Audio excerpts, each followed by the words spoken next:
오늘 함께 묵상할 말씀은 예레미야 15장 1절에서 4절까지 말씀입니다. 거룩하신 하나님의 말씀입니다. 여호와께서 내게 이르시되 모세와 사무엘이 내 앞에 섰다 할지라도 내 마음은 이 백성을 향할 수 없나니 그들은 내 앞에서 쫓아내보내라.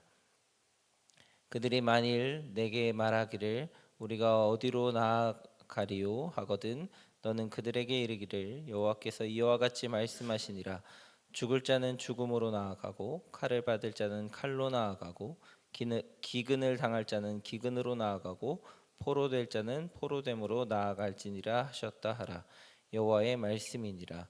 내가 그들을 네 가지로 벌하리니 곧 죽이는 칼과 찢는 개와 삼켜 멸하는 공중의 새와 땅의 짐승으로 할 것이며 유다 왕 히스기야의 아들 므낫세가 예루살렘에 행한 것으로 말미암아 내가 그들을 세계 여러 민족 가운데 흩으리라. 아멘. 네, 주말에 전국적으로 비 소식이 있습니다. 강하고 많은 장맛비라고 하니까 성도님들의 가정과 또 건강에 유의하시고 주의하셨으면 좋겠습니다. 이맘때면 항상 이 장마로 인하여서 많은 피해를 입는 것 같습니다. 곳곳에서 피해 소식이 들리기도 하고 또 어려움을 당한 분들이 많이 있습니다. 침수가 되기도 하고요. 또 농경 지역에도 피해가 많이 일어나기도 해서 참 안타까운 것 같습니다.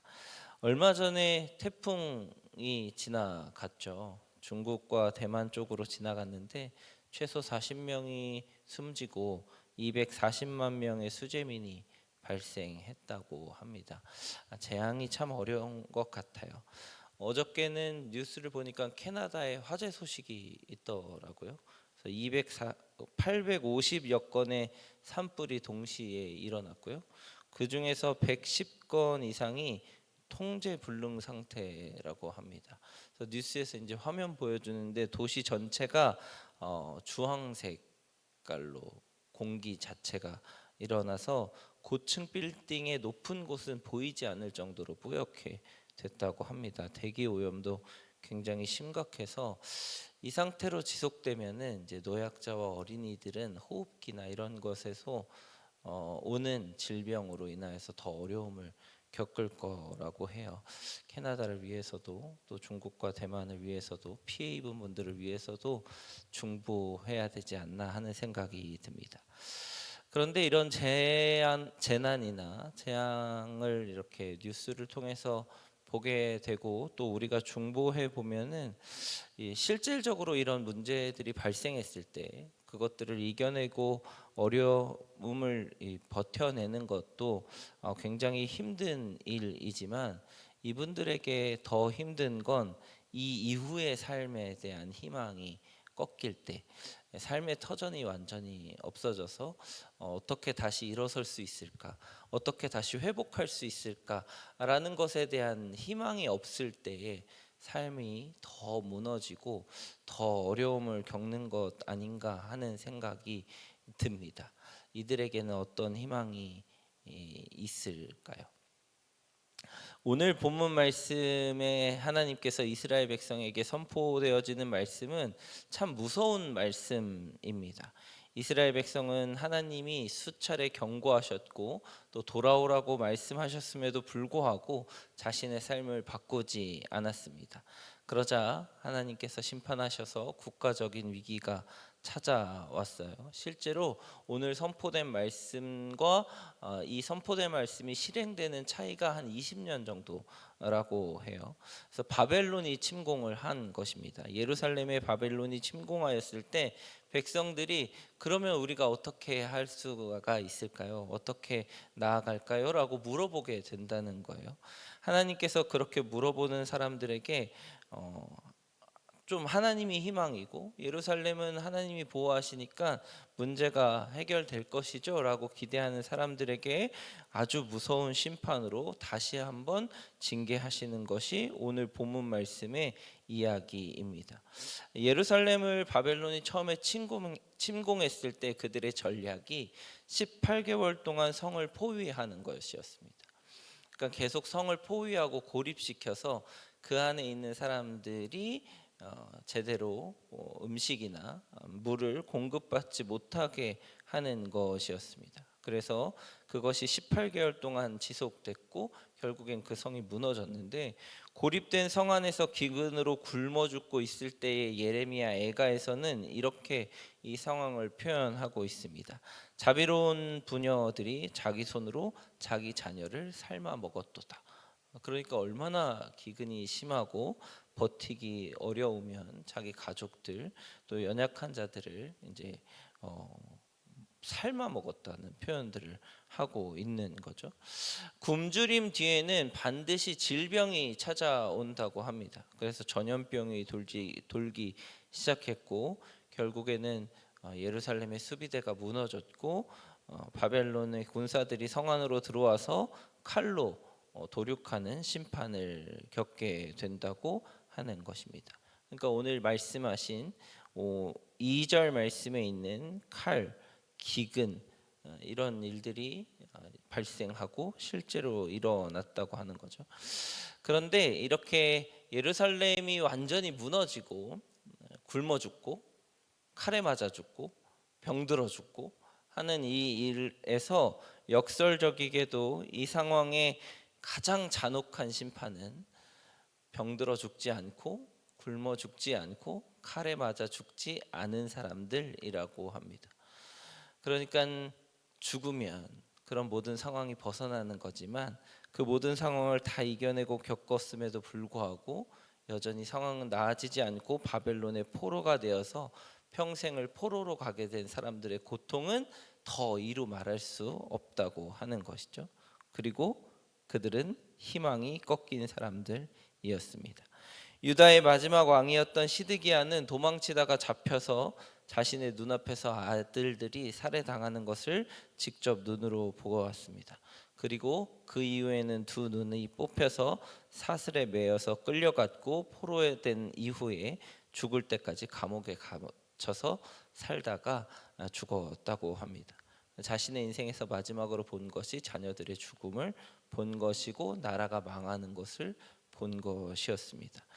그런 포로된 자들, 더 이상 희망이 없고 더 이상 기대가 없고 더 나아질 것이 없는 사람들의 마음, 그것만큼 큰 재앙이 없을 것입니다. 그래서 오늘 우리가 읽은 본문 2절에 죽음, 칼, 기근, 포로, 그리고 3절에 등장하는 죽이는 칼, 찢는 개, 삼켜 멸하는 공중의 새와 땅의 짐승들은 하나님께서 이스라엘 백성들을 예외 없이 촘촘하게 그리고 아주 무섭게 재앙으로 벌하신다는 것을 의미하고 있습니다. 이 일들이 왜 일어났는지의 4절의 말씀에 나와 있는데, 유다 왕 히스기야의 아들 므낫세가 예루살렘에 행한 것으로 말미암아 이 일이 일어났다고 하는 것입니다. 이스라엘은 당장의 재난, 당장의 나라가 망하는 것보다 더 급한 것, 그리고 더 빨리 해야 하는 것, 그것은 바로 희망의 불씨를 살리는 것이 아닐까 생각이 듭니다.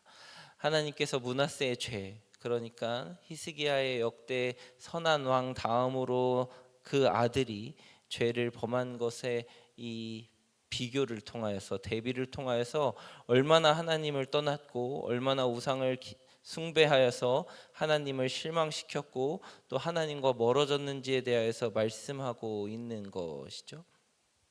이스라엘의 희망이 없는 것은 하나님과 함께하지 않았기 때문이고, 이스라엘에 더 이상 앞으로 나아갈 더 좋은 방향과 방법이 보이지 않는 것 역시 하나님과 함께하지 않았기 때문입니다.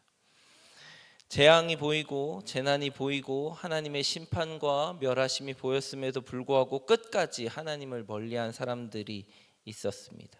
그래서 그 재앙은 실제가 되고 그 심판은 실제가 되었습니다.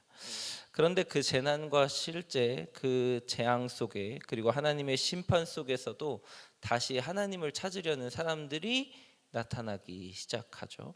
그래서 결국에는 포로된 사람들 속에서 하나님을 신실하게 믿으려고 하는 사람들, 하나님의 말씀을 다시 되찾으려고 하는 사람들, 하나님과의 관계를 회복하려고 하는 사람들을 통하여서 이스라엘은 조금씩 희망의 불씨를 살려가기 시작합니다. 실제 재난보다, 실제 고난보다, 실제 어려움보다 더 위급한 것은 희망이 없는 것입니다. 혹 여러분의 삶에 희망이 꺼진 것 같고 재난이 들어닥치고 고난이 있고 역경이 있고 아픔이 있고 마음에 무거운 짐이 있으십니까? 그거보다 더 문제가 되는 것은 하나님과 함께하지 않기 때문에 미래가 없는 것 아닐까요? 바라기는 여러분의 삶에 하나님이 오늘 함께 하셨으면 좋겠습니다. 여러분, 희망의 불씨를 살리는 것은 문제가 해결되고 그 고난이 끝나고 그것이 또 다른 일로 발생해서 미래의 삶을 살아내는 것이 아니라 희망의 불씨를 살리는 것입니다. 희망의 불씨를 살리고 미래를 살리고 다시 살아나갈 힘이 생기고 하는 것은 하나님이 우리 안에 함께 하실 때에만 일어나는 일입니다. 당장 눈앞의 재난과 고난과 역경과 아픔에 삶을 무너뜨리지 마시고 하나님과 함께함으로 다시 살아나갈 희망과 소망의 불씨를 살리는 말씀 삶 공동체가 되시기를 주님의 이름으로 축복합니다. 기도하시겠습니다.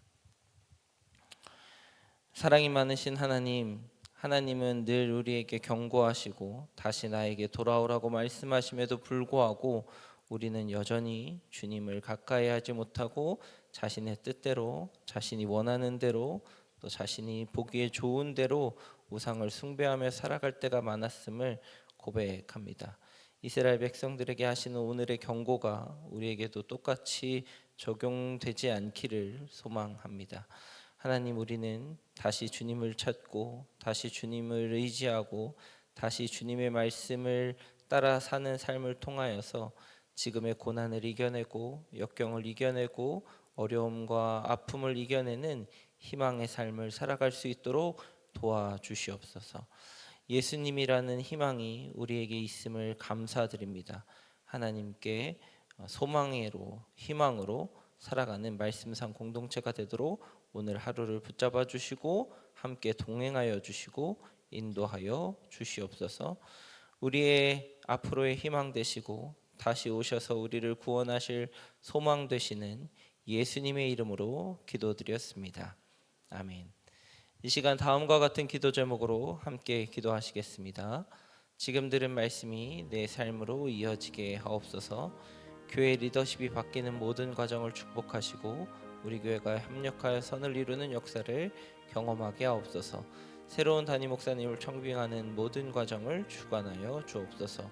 오늘부터 시작하는 유년 요셉 성경학교와 청년부 수련회를 축복하셔서 하나님을 경험하고 만나는 시간이 되게 하옵소서. 육체의 질병과 마음의 질병으로 고통받는 지체들에게 회복의 은혜를 주옵소서. 전쟁이 종식되게 하시고 피해 입은 연약한 자들을 돌보셔서 회복의 길로 인도하옵소서. 개인의 기도 제목과 공동의 기도 제목으로 다 같이 기도하시면서 삶의 자리로 나아가시겠습니다. 사랑과 은혜로 충만하신 하나님을 감사합니다. 하나님, 이스라엘에게 하나님께서 심판하셔서 재앙과